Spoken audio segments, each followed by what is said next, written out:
Welcome to the Genius Factory. Enjoy the video. You begin by confirming prerequisites and taking the first actionable steps. Install Unity Hub and the Unity editor you need, making sure to include the Visual Studio component. Then install Visual Studio with the Game Development with Unity workload.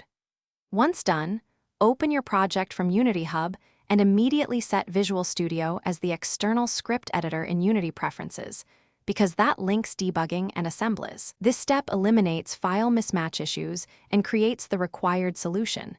SLN and project files Unity relies on. Once Visual Studio opens with your SLN, you continue by organizing and executing the core workflow.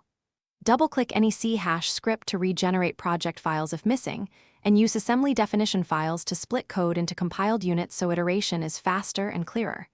Then edit scripts, save, and let Unity compile. For runtime inspection, choose Debug, attach Unity Debugger, and select the editor or player instance. This lets you set breakpoints and watch variables, vital for understanding behavior during play mode. To finish, make sure everything stays in sync and you cleanly close the loop. From Unity Use Assets, open C# project to refresh the solution and resolve any missing references in Visual Studio's Solution Explorer. This prevents compile time surprises. When errors occur, click Console Stack Traces to jump to the exact line, then clear and recompile.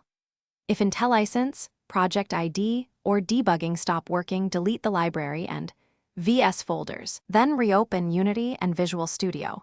It forces regeneration and usually fixes. Thanks for watching. If you found this helpful, don't forget to like and subscribe.